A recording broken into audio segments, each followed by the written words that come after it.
Eh, Assalamualaikum warahmatullahi wabarakatuh. Saya Haikal Pasha. Di video kali ini saya akan presentasi di chapter 15 dan di modul 15.1. Oh ya, sebelumnya di chapter 15 ini berjudul lapisan aplikasi. Oke, apa yang akan saya pelajari dalam modul ini? Jadi tujuan modul menjelaskan cara kerja protokol lapisan aplikasi dalam memberikan dukungan kepada aplikasi pengguna akhir.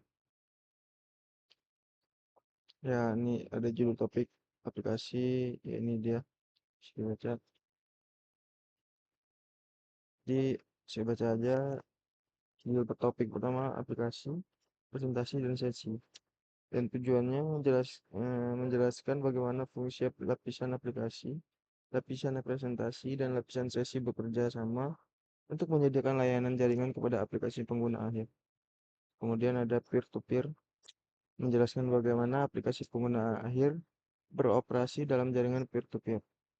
Kemudian ada protokol web dan email, menjelaskan bagaimana protokol web dan email beroperasi dan layanan pengalamatan IP, menjelaskan cara kerja dan DHCP, kemudian layanan berbagi file, menjelaskan bagaimana protokol transfer file beroperasi. Oke, kita lanjut ke modul 15.1. Aplikasi, presentasi, and sesi.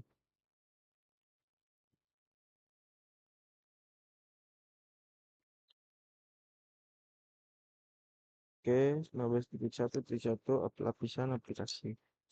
Dalam model OSI dan TCP atau IP, lapisan aplikasi adalah lapisan yang paling dekat dengan pengguna akhir. Seperti yang ditunjukkan pada gambar, lapisan ini menyediakan antarmuka antara aplikasi yang digunakan untuk berkomunikasi dan jaringan yang mendasarinya tempat pesan ditransmisikan. Protokol lapisan aplikasi digunakan untuk bertukar data antara program yang berjalan pada sumber dan tujuan. Hmm. Dan berdasarkan model TCP/IP, tiga lapisan teratas dari model OSI, aplikasi, presentasi, dan sesi mendefinisikan fungsi dari lapisan aplikasi TCP atau IP. Terdapat banyak protokol lapisan aplikasi dan protokol baru selalu dikembangkan. Beberapa protokol lapisan aplikasi yang dikenal luas meliputi Hypertext Transfer Protocol atau HTTP, File Transfer Protocol atau FTP, kemudian Trivial File Transfer Protocol atau TFTP, lalu Internet Message Access Protocol atau IMAP, dan Domain Name System atau DNS. Lanjut ke lapisan presentasi dan sesi. Lapisan presentasi memiliki tiga fungsi utama, yaitu memformat atau menyajikan data pada perangkat sumber ke dalam format yang kompatibel untuk diterima oleh perangkat tujuan. Lalu mengompres data sedemikian rupa sehingga dapat didekompresi oleh perangkat tujuan. Kemudian mengenkripsi data untuk transmisi dan mendeskripsi data setelah diterima. Assalamualaikum warahmatullahi wabarakatuh. Perkenalkan, nama saya Salwa Fazirah dari kelas 2B dengan NPM 2578254 dari program studi Teknologi Rekayasa Internet.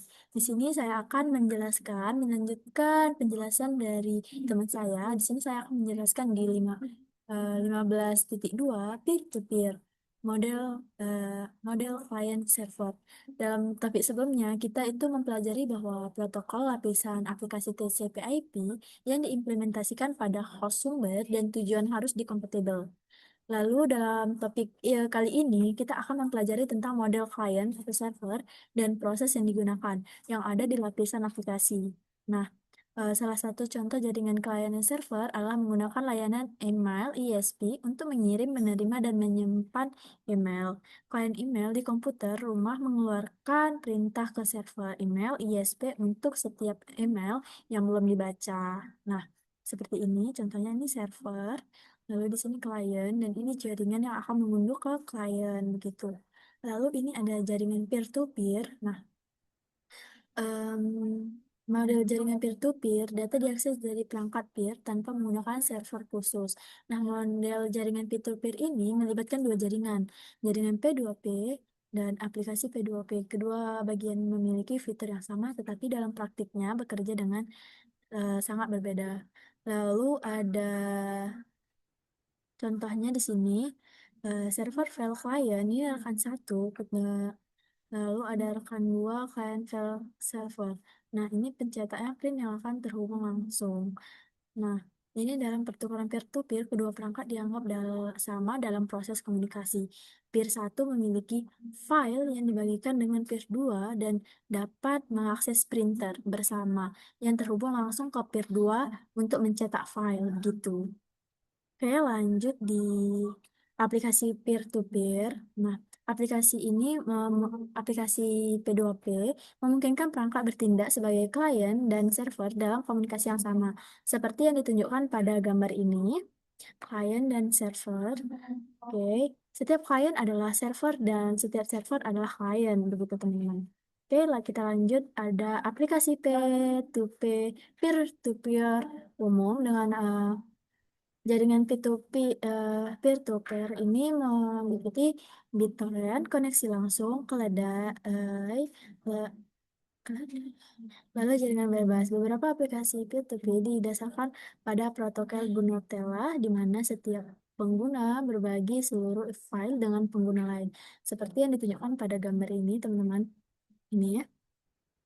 Ini perangkat Luna klien yang kompatibel dengan Gnutella, memungkinkan perangkat untuk terhubung ke layanan Gnutella melalui internet dan untuk menemukan dan mengakses sumber daya yang dibagikan oleh rekan-rekan Gnutella lainnya. Oke. Hmm, Ini ada pemeriksa pemahaman peer-to-peer, nanti kita akan mengerjakannya. Oke, mungkin penjelasan tentang peer-to-peer di 15.5 hanya segini. Saya akhiri. Wassalamualaikum warahmatullahi wabarakatuh.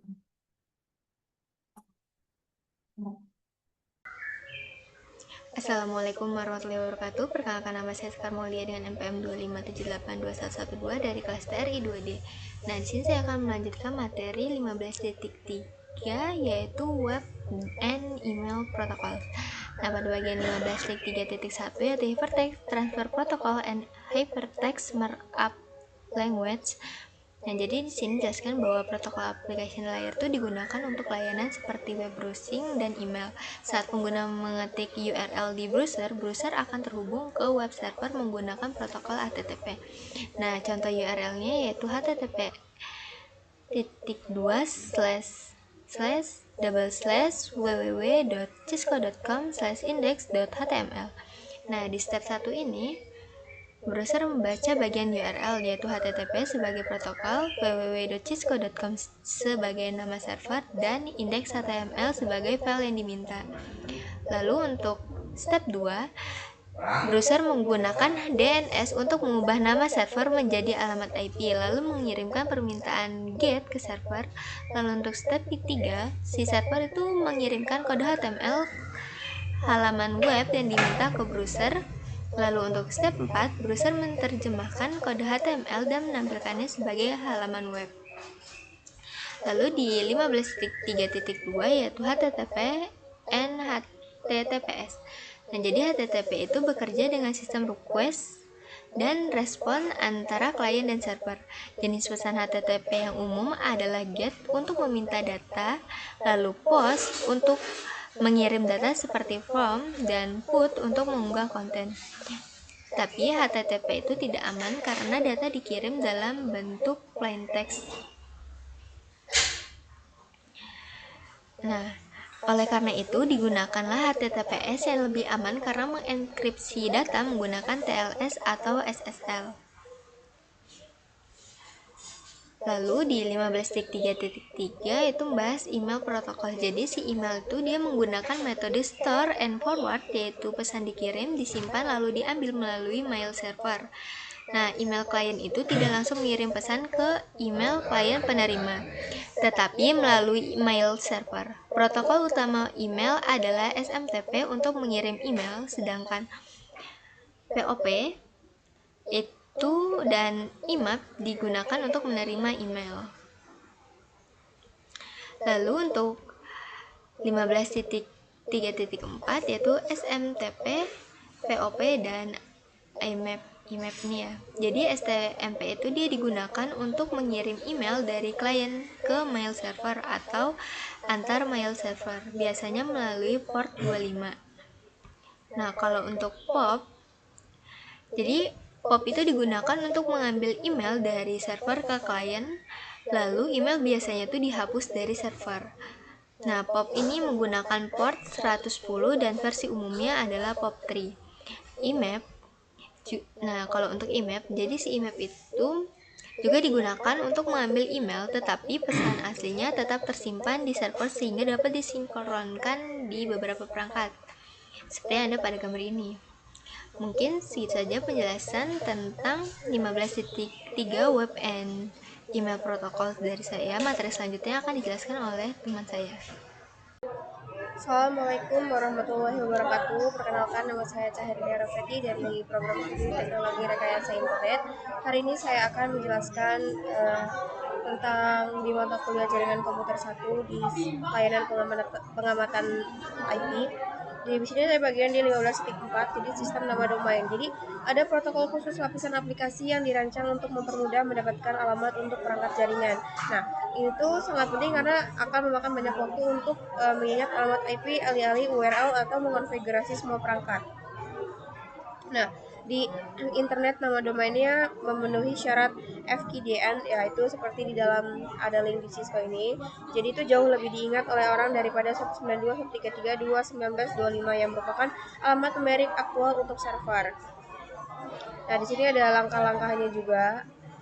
Nah, lanjut, di sini ada format konstan DNS. Jadi server DNS ini menyimpan berbagai jenis catatan sumber daya yang digunakan untuk menyelesaikan nama. Nah, ini kayak ada A, NS, AAA, sama MX. Jadi saat klien membuat query, proses DNS server pertama-tama itu melihat catatannya sendiri untuk menyelesaikan nama. Jika tidak dapat menyelesaikan nama dengan menggunakan catatan yang dia simpan, dia itu bakal hubungi server lain untuk menyelesaikan namanya.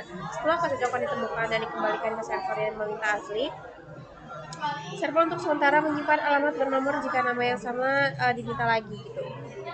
Selanjutnya di sini ada hierarki DNS. Jadi protokol DNS itu menggunakan sistem hierarki untuk membuat database untuk memberikan resolusi nama seperti yang ditunjukkan pada gambar DNS yang menggunakan nama domain untuk membentuk hierarki.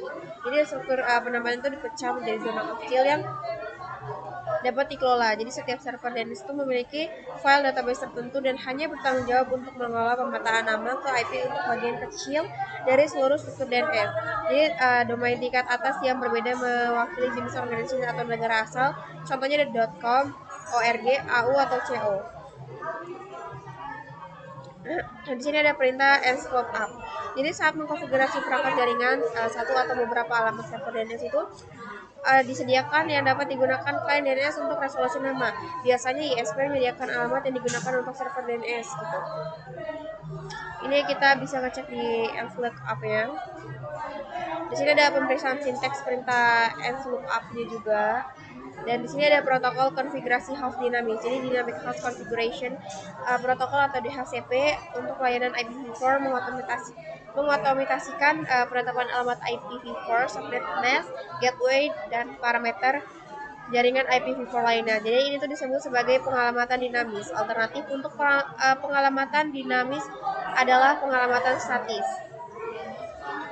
Nah, DHCP itu dapat mengalokasikan alamat IP untuk jangka waktu yang dapat dikonfigurasi yang disebut periode sewa. Periode sewa adalah pengaturan DHCP yang penting ketika periode sewa berakhir atau server DHCP itu mendapatkan pesan DHCP pre-release. Alamat dikembalikan ke kumpul DHCP untuk digunakan kembali. Di sini ada operasi DHCP.